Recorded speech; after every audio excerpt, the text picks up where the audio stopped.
कभी सोचा है कि कोई साधारण सा कांस्टेबल जो संसद भवन के बाहर खड़ा होकर ड्यूटी करता है, एक दिन खुद उसी संसद में देश और समाज की आवाज बन सकता है?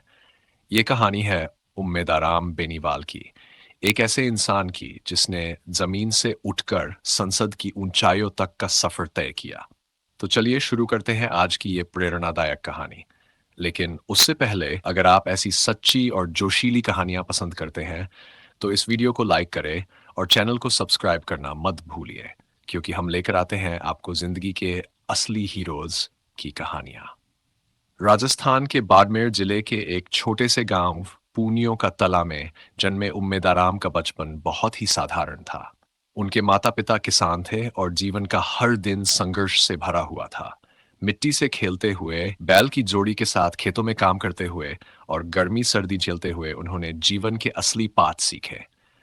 बचपन से ही उनके मन में कुछ बड़ा करने की चाह थी। उन्होंने अपनी प्रारंभिक शिक्षा गांव के स्कूल में पूरी की और फिर आगे की पढ़ाई की। लेकिन पढ़ाई के साथ साथ वे हमेशा गांव की समस्याओं, समाज की स्थिति और लोगों की जरूरतों को लेकर संवेदनशील रहे। शायद यही वजह थी कि जब उन्होंने दिल्ली पुलिस की नौकरी ज्वाइन की, तब भी उनके अंदर एक नेता का बीज पल रहा था।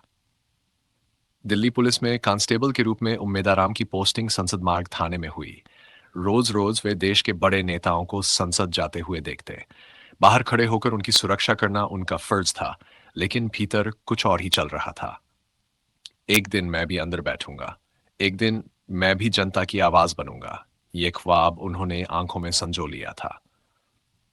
और फिर एक दिन उन्होंने वो वर्दी उतार दी। एक स्थिर सरकारी नौकरी को छोड़ देना आसान नहीं होता, लेकिन उम्मेद आराम का सपना इससे कहीं बड़ा था। नौकरी छोड़ने के बाद वे वापस अपने गांव लौटे। वहां उन्होंने व्यापार शुरू किया, हैंडीक्राफ्ट और खेती से जुड़ा काम।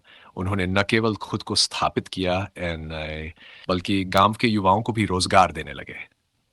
अब तक उम्मेद आराम के भीतर का समाज सेवी पूरी तरह जाग चुका था। उन्होंने गांव की राजनीति में कदम रखा। पहले उन्होंने अपनी पत्नी पुष्पा को सरपंच बनवाया और फिर खुद सरपंच बने। गांव के हर मुद्दे को उन्होंने अपना समझा। पानी की टंकी हो या स्कूल की हालत, हर चीज पर उन्होंने काम किया। यहां से उनकी पहचान बढ़ने लगी। जाट समुदाय के बीच वे एक मजबूत आवाज के रूप में उभरने लगे। जाट समाज के युवाओं की शिक्षा, रोजगार और अधिकारों को लेकर वे खुलकर बोलने लगे। उनके विचार स्पष्ट थे, अगर समाज को आगे ले जाना है तो हर युवा को जागरूक बनाना होगा। इसी दौर में उन्होंने राष्ट्रीय लोकतांत्रिक पार्टी का साथ पकड़ा और बायतू विधानसभा से 2 बार चुनाव लड़ा। हार जरूर मिली, लेकिन जनता का प्यार और विश्वास कई गुना बढ़ गया। अब तक उम्मेद आराम सिर्फ नेता नहीं, बल्कि एक आंदोलन बन चुके थे। फिर एक बड़ा मोड़ आया। उन्होंने आरएलपी से इस्तीफा दे दिया और कांग्रेस में शामिल हो गए। कांग्रेस ने उन्हें बाड़मेर, जैसलमेर, बालोतरा लोकसभा सीट से उम्मीदवार बनाया। चुनाव का मैदान गर्म था। सामने थे बड़े नाम और भारी प्रचार। लेकिन उम्मेद आराम के पास था जनता का प्यार, गांव गांव की धूल और हर घर की उम्मीद। जब नतीजे आए तो उम्मेद आराम संसद पहुंच चुके थे। वही संसद जिसकी दीवारों के बाहर वो कभी सुरक्षा में खड़े रहते थे, अब वहां से देश की आवाज बनकर उठने लगे। बीच में एक बार फिर रुकते हैं।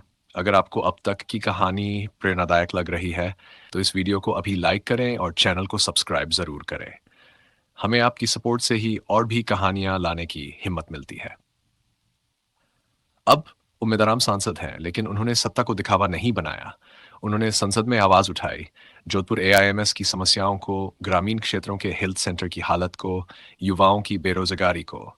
और सबसे खास बात, उम्मेद आराम केवल राजनीति तक सीमित नहीं है, वे खेमा बाबा के परम भक्त हैं। अपने हर फैसले से पहले वे बाबा का आशीर्वाद लेते हैं। उनका मानना है कि जो भी उन्होंने पाया है वो बाबा की कृपा से ही संभव हुआ।